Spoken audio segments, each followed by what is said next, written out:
Have you noticed this super weird glitch in the Matrix?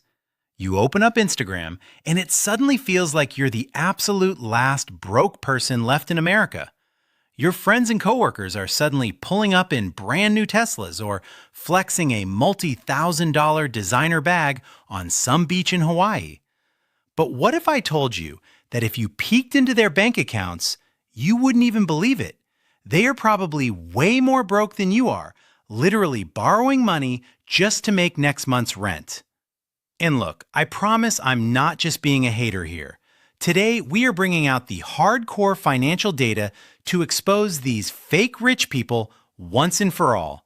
By the end of this video, I guarantee that not only will that weird FOMO completely disappear, but you might actually start feeling sorry for them because you have no idea what kind of brutal price they are paying behind closed doors just to look wealthy in front of us. Let's break it down. Figuring out if someone is actually rich or just faking it is surprisingly easy. Don't look at what they wear. You gotta look at what they hide. Economists did this absolutely savage study where they literally just analyzed the bank statements of people who love showing off their wealth. And they found this hilarious pattern that I like to call the mattress law. Listen to this and tell me I'm wrong. Think of it like this. Actually wealthy people spend money to upgrade their quality of life, just to be comfortable, right? But fake rich people operate completely differently. They spend money purely so you think they have money. The data shows that these people with a strong flexing motive spend a whopping 44% more than the average person on highly visible things. We're talking luxury cars, Rolexes, high-end apartments. 44%, guys. Sounds intimidating, right? Like they're actually balling out? But wait, here's the catch. When the researchers check their spending on invisible goods, like buying a high-quality orthopedic mattress or getting a premium comprehensive health checkup, guess what? Their spending on things that actually impact their real health and comfort had zero difference compared to normal, middle-class people. Like, statistically identical. What does that even mean? It means during the day, they're typing away at Starbucks with a multi-thousand-dollar LV bag. But at night, they're going home to sleep on some busted mattress with springs poking out, waking up with back pain. Picture this. Isn't that just comical? The facade is everything, but the reality is falling apart. Basically, it's called surging visible consumption, stagnant invisible consumption.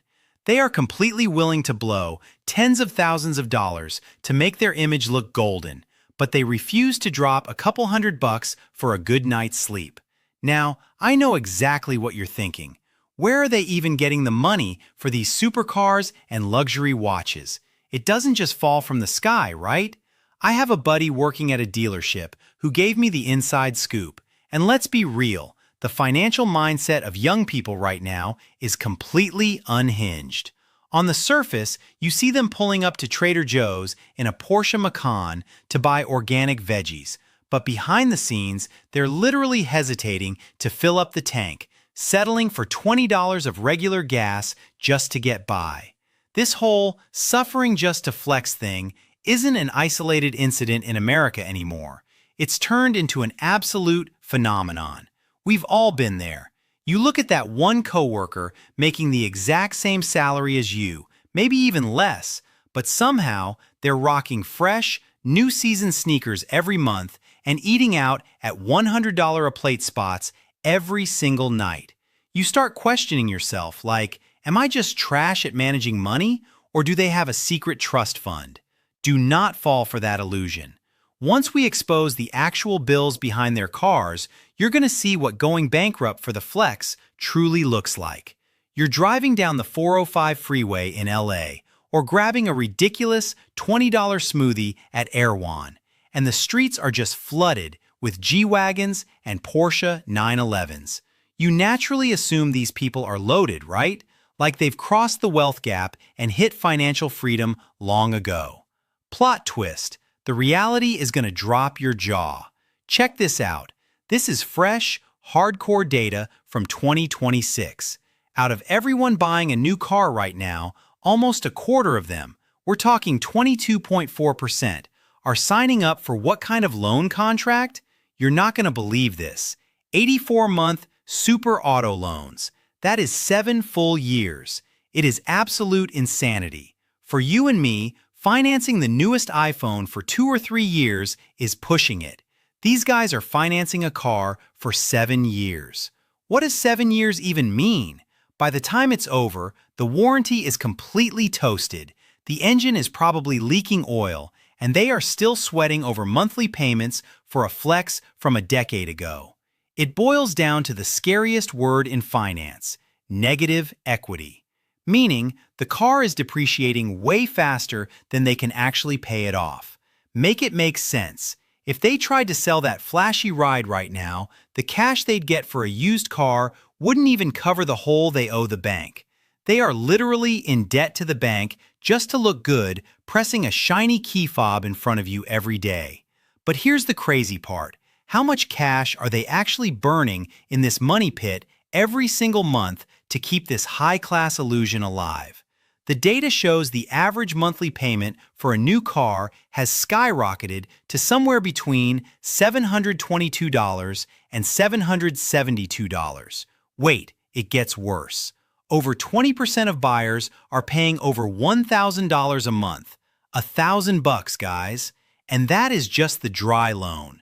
That's not factoring in California's ridiculously expensive full coverage insurance, hundreds in maintenance fees, or gas prices going to the moon. Let's break the math down. How much take-home pay does a normal white-collar worker actually have after taxes? After dropping 2 or 3 grand on rent and another 1,000 on the car, their daily cash flow is squeezed so hard there's literally nothing left. So yeah, they might be checking in at a high-end restaurant with the luxury car, but behind the scenes, the second they get a nail in their tire or their dog gets sick and needs the vet, their entire financial chain instantly collapses on the spot. That's the harsh reality. They are white-knuckling a $1,000 monthly payment just so they can beat you off the line at a red light by 1 single second. And the result? They go back to a rented, shared apartment where they might not even have their own bathroom, fighting their roommates for the shower in the morning. You feel me? They aren't buying a car, they are buying an insanely expensive pair of steel handcuffs, chaining themselves tightly to this mountain of vanity. At this point, the math ain't mathing. Since their entire paycheck is drained dry by a car, how are they paying for the Michelin star dinners and limited edition streetwear they're flexing on Instagram? Do they actually have some secret underground cheat code for making money? Hold tight, because the next set of data we're going to dig into is straight-up horror movie material. So, we just talked about the crowd suffocating under those insane car loans, and some of you are probably wondering, what if they're actually big tech engineers in Silicon Valley or Wall Street elite? If they're pulling in 200 or 300 grand a year, this car payment is just pocket change. Well, get this. If you go pull up this exclusive 2026 report straight from Goldman Sachs, the truth inside is going to absolutely obliterate your worldview. The report lays it out completely clearly. Nearly 24% of all households in America are living dangerously close to paycheck. And the wildest part? Among those flashy young professionals, a staggering 42% blow through their entire paycheck the second it hits their account. You think they're tech royalty, walking around dripping in Arc'teryx and rocking an Apple Watch Ultra, but the reality is their savings accounts are completely on empty. It is what it is. Turns out, a high income does not equal actual wealth. These millennials and Gen Zers are making top dollar but complaining they're broke every single day. 75% of them literally vented in the survey that their savings have been completely wiped out. Why? Because keeping up appearances is a bottomless pit. Long story short, when your urge to spend scales up faster than your salary, you could make $1 million a year and still end up with absolutely zero. Economists have completely seen through their bluff. To keep up this fake persona of "I'm rich, I'm doing amazing," these flex-obsessed people are carrying 7% to 13% more credit card debt than normal, low-key people with the exact same income and background. What are those extra percentage points even paying for? They're blowing it all on giant logo designer clothes or popping multi-thousand-dollar bottles of champagne at Michelin star restaurants. They're making $200,000 to $300,000 a year, but living like they're pulling in $5 million. Swiping that card feels great in the moment, but the payback is a total nightmare. These young, single, fake rich individuals aren't just deep in debt. The final straw is they literally cannot pay it back. Wrap your head around this next stat because it is the ultimate nightmare for every credit card company, and it'll make you physically cringe. For these status chasers, their past due credit card debt is a jaw-dropping 108% to 151% higher than their non-flexing peers. 151% higher past due. What does that even look like? It means every single month when that statement hits, they just have to sit there helplessly and watch the terrifying late fees and interest snowball out of control. And the end result? On the surface, these junior Wall Street analysts are swirling wine glasses in high-end Manhattan bars, talking about multi-million-dollar M&A deals. But behind closed doors, they can't even scrape together a few $100 for the minimum payment and are flooded with calls by debt collectors all day long. How is that a high-quality life?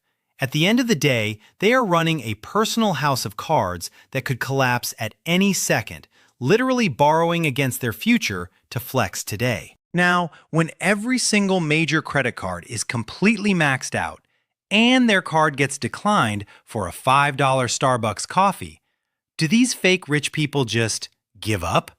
Absolutely not. To keep their crumbling, wealthy persona on life support, they've locked on to a new, hidden, and way more dangerous financial trap. And this toxic little lifeline that instantly revives their spending power is lurking right inside your phone right now, just waiting to pull you into a massive debt cycle. So we just established that their credit cards got completely shut off by the major banks, right? Now, logic would tell you that with their cards totally maxed out, they'd just stay home and eat ramen. Nope. To get into the VIP tent at Coachella out here in California, or to cop that brand new Gucci Dionysus bag in Beverly Hills, they managed to find a new loophole. It sounds insane, but when they get to the register and realize they can't actually afford the full price, they just casually open up Affirm or Klarna on their phones and force a multi-thousand-dollar bill into 4 easy payments. Let's be completely honest. This whole BNPL, buy now, pay later thing, was originally designed for normal folks who had an emergency and needed a washing machine or a fridge. But now, it has fully mutated into the ultimate life support system for the fake rich to maintain their illusion. A massive 2026 study straight up called them out, showing that the vast majority of people using these microloans are just funding impulse buys.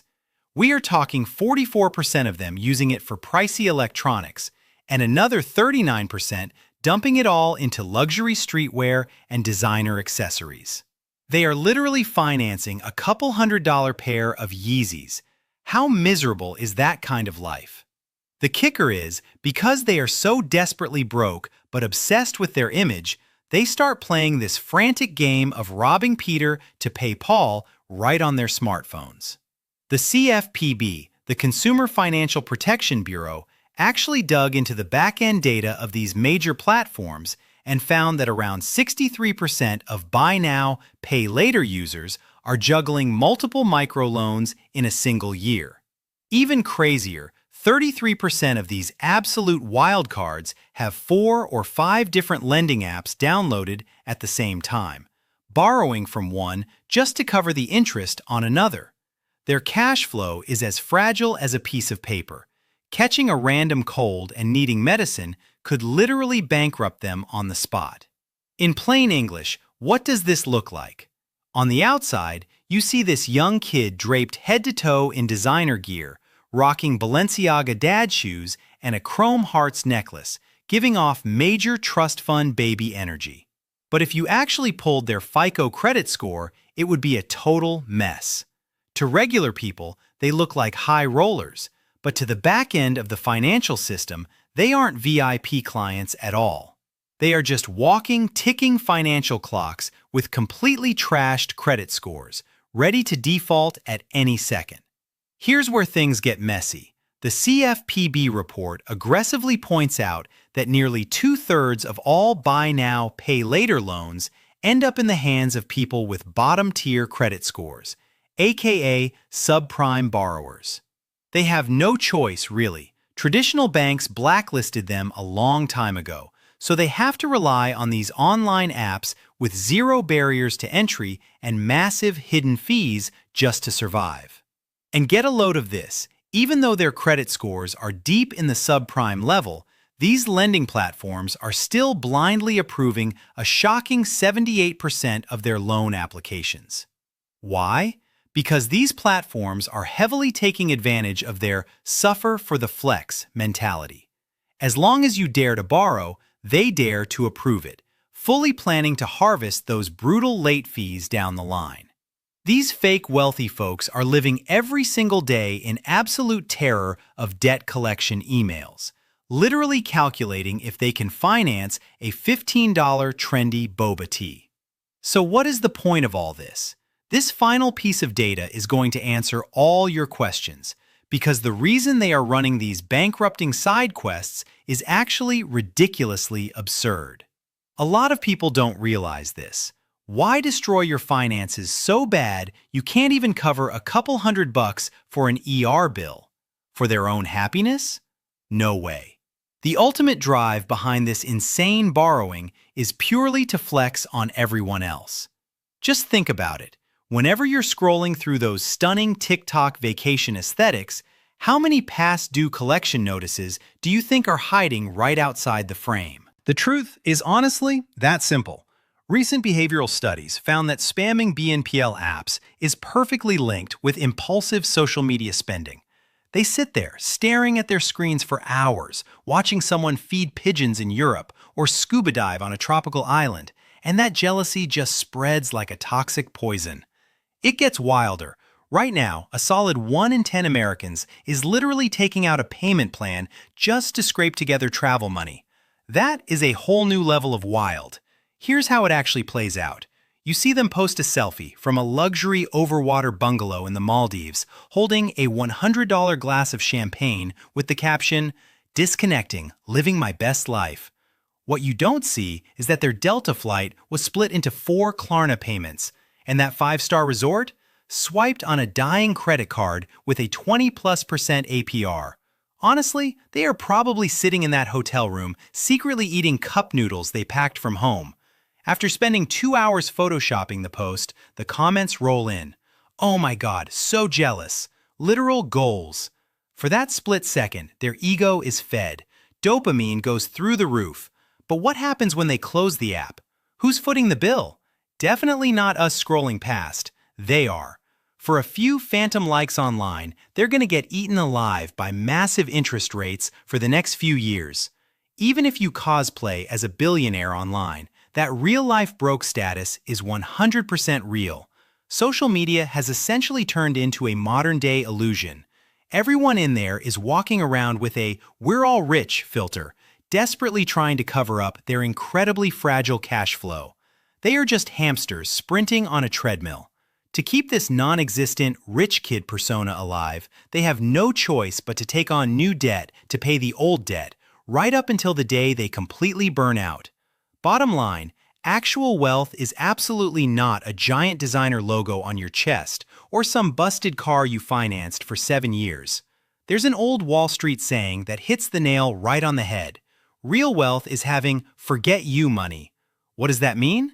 It means when you absolutely hate your job or you're dealing with toxic people, you have the financial backbone to just walk away.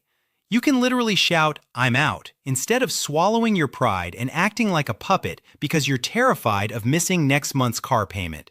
Being truly wealthy means grabbing organic fruit at the grocery store without checking the price tag. It's getting top-tier medical care the second you get sick. It is the absolute freedom to say no to life. It is not being a puppet on a string, held hostage by the likes of a few thousand strangers who couldn't care less if you went broke tomorrow, just to end up with absolutely nothing. So, next time you see those flawless, fake rich influencers on your feed, drop the anxiety. Honestly, you should probably just say a little prayer for them in your head. Alright guys, that wraps up today's deep dive, pulling the curtain back on the fake rich. If this video finally cured your FOMO, or if you know exactly the type of person who is suffering just to flex, do me a huge favor. Smash that like button and hit subscribe. Next time, we're bringing out even more hardcore data to expose the brutal, mind-blowing realities hiding behind this crazy world. Stay sharp, and I'll see you in the next one.